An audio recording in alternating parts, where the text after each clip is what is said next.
17 నెలల్లో సూపర్ 6 హామీలు మేము నెరవేర్చేసాము. సూపర్ 6 సూపర్ హిట్ అయ్యింది అంటున్న చంద్రబాబు గారి మాటలు ఎంతవరకు నిజం? నిజంగా సూపర్ 6 హామీలు చంద్రబాబు నాయుడు 17 నెలల్లో పూర్తిగా అమలు చేసేసాడా? ఎన్నికలలో ఇచ్చిన హామీల్ని చంద్రబాబు నెరవేర్చాడా లేదా? ప్రజలు ఈ వీడియో చూసిన తర్వాత కామెంట్ల రూపంలో మీ అభిప్రాయాన్ని తెలియజేయండి. ఈరోజు అన్నదాత సుఖీభవ 2వ విడత నిధులు చంద్రబాబు నాయుడు గారు విడుదల చేస్తూ ఆయన మాట్లాడిన మాటలు ఒక్కసారి వీడియో మీకు చూపిస్తాను. ఆ వీడియో చూసిన తర్వాత మళ్ళీ మనం విశ్లేషించుకుందాం. సూపర్ 6 హామీలు ఇచ్చాం. ఆ రోజు అందరూ కూడా ఇది సాధ్యమా అన్నారు. నాడు మాట ఇచ్చినట్టే ప్రతి హామీని అమల్లోకి తెచ్చాం. 17 నెలల కాలంలో సూపర్ 6 సూపర్ హిట్ చేసి అవునా కాదా అని మిమ్మల్ని అడుగుతున్నా.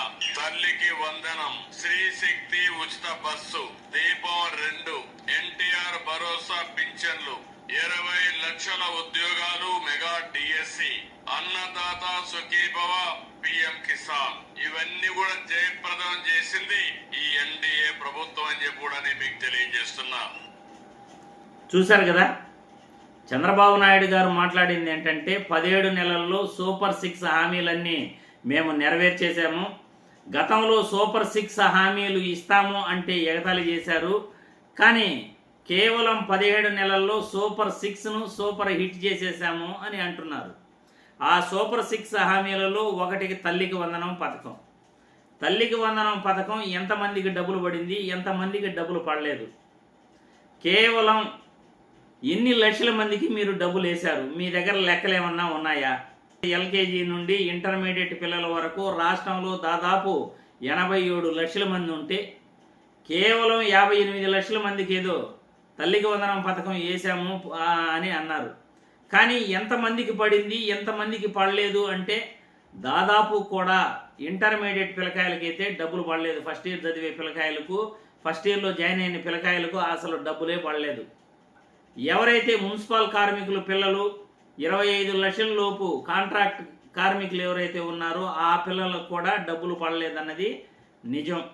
ఒక కుటుంబంలో 2 పిల్లలు ఉంటే ఒక బిడ్డకు కొంతమందికి డబ్బులు పడింది, మరొక బిడ్డకు డబ్బులు పడలేదు. 15,000 రూపాయల అమౌంట్ అంటే వీళ్ళు 2,000 కట్ చేసుకొని 13,000 ఇస్తాము అని అన్నారు. కానీ ఆ 13,000లో కూడా మాకు 8,000 పడింది, మాకు 9,000 పడింది అని చాలామంది కూడా చెప్పుకొచ్చారు. ఒకే ఆధారంతో చాలామందికి తెలుగుదేశం పార్టీ కార్యకర్తలకు కొన్ని ఫ్యామిలీస్కి డబ్బులు పడినాయని సోషల్ మీడియాలోనూ సాక్షి పత్రికల్లోనూ వార్తలు రావటం, ఆ ఆధార్ నంబర్లు కూడా చూపించడం జరిగింది. మరి వాస్తవాలు ఇప్పటికైనా చెప్పండి అని సోషల్ మీడియాలో చాలామంది చంద్రబాబు గారిని ప్రశ్నిస్తే వాస్తవాలు అయితే చెప్పలేదు. ఎంతమంది పిల్లలు ఉంటే అంతమందికి 15,000 ఇస్తానని 2,000 కట్ చేశారు. గతంలో జగన్మోహన్ రెడ్డిపై ఇదే 2,000 కట్ చేస్తే విమర్శలు చేసిన లోకేష్ బాబు, జగన్మోహన్ రెడ్డి మిగతా 2,000 ఇంటికి తీసుకెళ్ళిపోయాడు అన్న లోకేష్ బాబు ఇప్పుడు 15,000 రూపాయల హామీ ఇచ్చి 15,000 ఇచ్చాడా? మీ అభిప్రాయాన్ని తెలియజేయండి. అదేవిధంగా దీపం పథకం ఎంతమందికి వచ్చింది, ఎంతమందికి రాలేదు?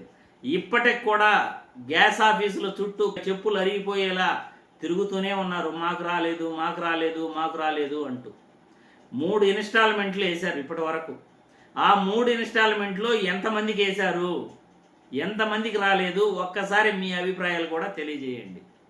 తర్వాత స్త్రీ శక్తి. గతంలో ఆర్టీసీ బస్సులు పుష్కలంగా ఎప్పుడు కావాలన్నా వాళ్ళ పల్లెలకు ఉండేటివి. ఈరోజు స్త్రీ శక్తి పథకం, మహిళలకు ఉచిత బస్సు అనే పథకాన్ని ప్రవేశపెట్టి ఫ్రీ బస్సులు బస్టాండ్లో అసలు కనబడట్లేదు. ఆ బస్సు ఎప్పుడు వస్తుందో తెలియదు, ఎప్పుడు వెళ్ళాలో తెలియదు, ఏ టయానికి వస్తుందో కూడా అర్థం కావట్లేదు. గతంలో వచ్చే బస్సులన్నీ ఏమైపోయినాయిరా స్వామి అంటే ఎవరికి అంతు చిక్కని ప్రశ్న. బస్సు వస్తే ఎక్కడ ఉచితంగా ఎక్కేస్తారేనేమోని ఆ పల్లె వెలుగులను పూర్తిగా దాదాపు కట్ చేసేస్తారు. ఏ టయానికి ఆ బస్సు వస్తుందో, ఏ టయానికి వెళ్తుందో ఎవరికి అర్థం కాని ప్రశ్న. అది కూడా కొన్ని బస్సులకే పరిమితం చేశారు. రాష్ట్రం మొత్తం మీరు ఎక్కడికైనా తిరగచ్చు, ఏ బస్సులో అయినా తిరగచ్చు అన్న చంద్రబాబు పల్లె వెలుగులకి, పల్లె వెలుగులకు మాత్రమే పరిమితం చేసి ఎక్స్ప్రెస్లకు, సూపర్ డీలక్స్లకు వీటి పూర్తిగా కట్ చేసేసాడు. దూరాభారం వెళ్ళాలంటే తిరుపతి నుండి విశాఖపట్నం వెళ్ళాలన్నా, తిరుపతి నుండి విజయవాడ వెళ్ళాలన్నా, విజయవాడ నుండి వైజాగ్, విజయవాడ నుండి అనంతపూరు, విజయవాడ నుండి కర్నూలు ఇలా వెళ్ళాలంటే మాత్రం పల్లె వెలుగుల్లో వెళ్తారా? ఏ ఎక్స్ప్రెస్లో వెళ్తారు, లేకపోతే సూపర్ డీలక్స్లో వెళ్తారు. దూరాభారం వెళ్ళే వాళ్ళు ఏ బస్సులో వెళ్తారు? ఆ బస్సుల్లో అసలు ఉచితాలు ఇవ్వలేదు స్త్రీలకి. మరి ఇచ్చిన హామీ ప్రకారం మీరు మాట నిలబెట్టుకున్నారా లేదా? అది క్వశ్చన్ అడుగుతున్నాం. తర్వాత 4వది ఎన్టీఆర్ పింఛన్లు అని అన్నారు. ఎన్టీఆర్ పింఛన్లు ఈరోజు మీరు ఇచ్చేది ఏముంది? ప్రతి సంవత్సరం కూడా గత 20 సంవత్సరాలు 30 సంవత్సరాల నుండి ఆ పింఛన్లు వస్తూనే ఉన్నాయి. కాకపోతే ఏ ప్రభుత్వంలో ఎంతెంత ఇచ్చారు అనేది లెక్కలు అందరికీ కూడా తెలుసు, ప్రజలకు బాగా తెలుసు. ఎవరు ఇంటి దగ్గరకు వచ్చి ఎవరు ఇస్తా ఉన్నారు, ఆ గతంలో 2019కి ముందు పింఛన్లు ఎలా తీసుకునేవాళ్ళు, టీడీపీ నాయకుల దగ్గరికి వెళ్ళేసి బాబు తెల్లారితో బుక్కు పెడితే ఏ మధ్యాహ్నం వరకు నిలబెట్టుకుని స్కూల్లోనూ లేకపోతే ఎక్కడో నిలబెట్టుకుని వాళ్ళ ఇళ్ల చుట్టూ తిప్పించుకుని కొంతమందికి పింఛన్ ఇచ్చేవాళ్ళు. దాదాపు అందరికీ వచ్చేది కాదు. జగన్మోహన్ రెడ్డి పుణ్యం అని ప్రతి ఇంట్లో వాలంటీర్ వ్యవస్థ, సచివాలయ వ్యవస్థ ద్వారా ఎతికెతికి మరి ఎవరు పింఛన్ అర్హులు అందరికీ కూడా ఇచ్చే పని కార్యక్రమం చేశాడు. ఎన్టీఆర్ భరోసా పింఛన్లు కూడా నేను గొప్పగా ఇచ్చాను, సూపర్ 6 హామీలో ఇది కూడా ఒక హామీ అంటున్నారు. ఆలోచించాలి మరి. ఎన్ని లక్షలు పింఛన్లు తీసేశారో ప్రజలకే తెలుసు. ఎన్ని అవ్వాతాతలకి ఎంతమందికి వస్తూ ఉందో లెక్కలు కరెక్ట్గా విడుదల చేసి చెప్పాలి. గత ప్రభుత్వంలో ఎంతమందికి ఇచ్చారు, ఈ ప్రభుత్వంలో ఎంతమందికి ఇచ్చారు అనేది. పిఎం కిసాన్తో కలిపి అన్నదాత సుఖీభవ నిధులు కూడా ఇప్పుడేదో నేనే గొప్పగా ఇస్తున్నాను అని చెప్పుకుంటున్నాడు. జగన్మోహన్ రెడ్డి ఇచ్చిన సంక్షేమ పథకాలని దాదాపు పేర్లు మార్చి వాటిల్లో అరాకొరా పథకాలు ఇవ్వటమే తప్ప అనర్హుల జాబితా లిస్టుని తయారు చేసి చాలామందికి ఎగ్గొట్టే ప్రయత్నం చేశారు. మరి చంద్రబాబు మాట్లాడిన మాటలు 17 నెలల్లో సూపర్ 6 హామీలన్నీ మేము ఇచ్చేసాం, మాట నిలబెట్టుకున్నాం అని ఏదైతే అంటున్నారో, ముఖ్యంగా 20 లక్షల ఉద్యోగాలు మెగా డిఎస్సి అంటున్నాడు. 20 లక్షల ఉద్యోగాలు చంద్రబాబు ఇచ్చాడా? ఎంత పచ్చి మోసం, ఎంత అబద్ధాలు చెప్తున్నాడు చంద్రబాబు నాయుడు గారు. మొన్నే వరదు కళ్యాణి గారు అసెంబ్లీలో 6 లక్షల ఉద్యోగాలు ఇచ్చామని నిలదీస్తే లోకేష్ బాబు తడబడుతూ అది ప్రింటింగ్ మిస్టేక్ అని చెప్పాడు. 16,000 ఉద్యోగాలు తప్ప ఎవరికి మీరు ప్రభుత్వ ఉద్యోగాలు ఇచ్చారు? ఎంతమందికి ఇచ్చారు? ఎక్కడిచ్చారు? ఎప్పుడు ఇచ్చారు? మరి ఈరోజు 16 లక్షల ఉద్యోగాలు ఇచ్చేసామని ఇప్పుడే వీడియోలో మీరు చూశారు కదా చంద్రబాబు మాట్లాడిన మాటలు.